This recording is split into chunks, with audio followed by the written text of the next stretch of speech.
Bonjour à tous, je suis Franck, préparateur en pharmacie et formateur pour DBP, préparateur en pharmacie. Donc aujourd'hui, nous allons réaliser ensemble un sérat glycériné. Alors, ce que je remarque dans mon centre de formation, c'est que très souvent, les sérats glycérinés sont assez durs à la fin de la préparation. En fait, c'est une préparation qui va nécessiter une homogénéisation assez énergique et surtout de bien ajouter votre glycérol qu'à la fin de votre préparation lorsque celle-ci est déjà prise en masse. Le secret pour avoir un sérat glycériné qui reste souple, c'est de ne pas bien sûr faire chauffer votre glycérine et de ne l'incorporer dans votre préparation que lorsque celle-ci est déjà prise en masse et ensuite d'homogénéiser énergiquement. Voilà, donc nous allons voir ensemble toutes les étapes pour réaliser cette préparation. A tout de suite. Voilà, donc pour gagner du temps, j'ai préparé ma paillasse, ça veut dire que je l'ai nettoyée, je l'ai désinfectée. J'ai pris soin également de peser chacun de mes produits donc, qui constituent ma formule. Donc j'ai de l'huile d'amande douce, j'ai de la cire blanche d'abeille, j'ai du cétylpalmitate qui est du blanc de baleine et je pèserai tout à l'heure donc ma glycérine, le glycérol, puisque c'est un produit que je n'ajouterai qu'à la fin de ma préparation. Voilà, donc pour gagner du temps, donc j'ai pesé mon huile d'amande douce directement dans une capsule puisqu'elle va aller au bain-marie et je vais mélanger à l'intérieur donc mon cétylpalmitate, donc il y en avait 5 grammes et je vais également mélanger ma cire blanche d'abeille et je vais porter l'ensemble donc au bain-marie afin de faire fondre mes deux cires.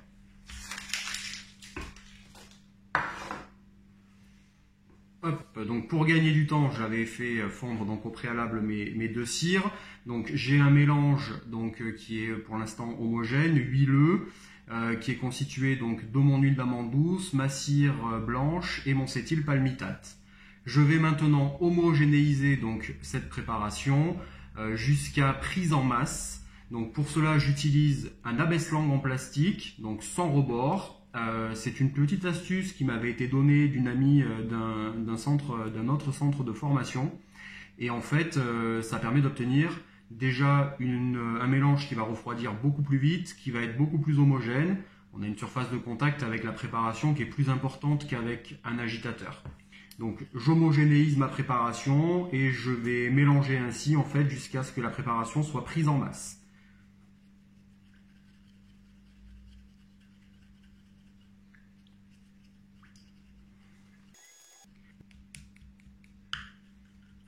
C'est en train déjà de bien sauter. On pense bien à chaque fois à récupérer ce qui commence à se refroidir sur les bords de la capsule. Ça évitera en fait lorsque vous allez conditionner que l'on retrouve après dans votre préparation des morceaux un peu plus durs. Ça voudra dire en fait que vous aviez la cire qui se serait solidifiée sur les parois de la capsule, donc mal homogénéisée avec le reste, et du coup nous allons retrouver des morceaux durs après dans votre préparation. Donc n'hésitez pas à bien racler les bords de votre capsule et de votre abaisse-langue à chaque fois pour réhomogénéiser avec le reste de la préparation.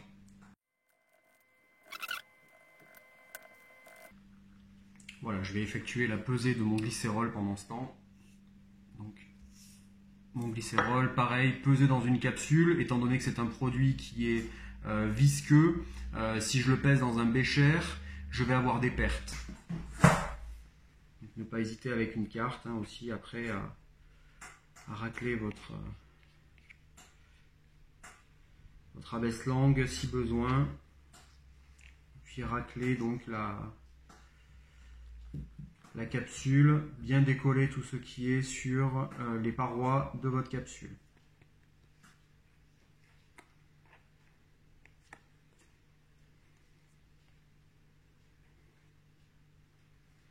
Un petit clin d'œil également au centre de Perpignan. Je sais qu'ils sont fans de mes gants verts. Donc je pense à vous à chaque fois que je les mets. Donc là, ma préparation commence vraiment à être prise en masse. Je sais que certains centres de formation font cette préparation directement dans un mortier avec un pilon. Donc bien évidemment, encore une fois, C'est pas parce que moi j'utilise cette technique dans une capsule que c'est la vérité absolue. Il y a toujours plusieurs façons de réaliser des préparations. Bien sûr, vous vous conformez à ce qui vous a été appris dans vos centres.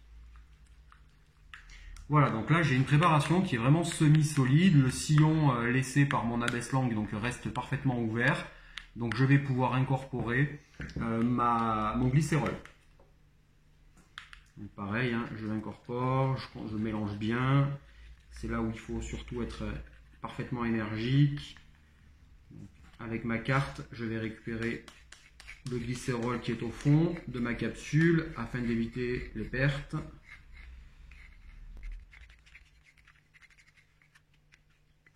Et je mélange énergiquement. Mon mélange doit être donc bien sûr homogène et la préparation doit être donc semi-solide, blanche, brillante et rester souple. Il est beaucoup plus facile en effet de mélanger avec cette abaisse-langue qu'avec un agitateur en verre. Et en plus, vous allez éviter que votre préparation, lorsque vous la faites dans la capsule, grise.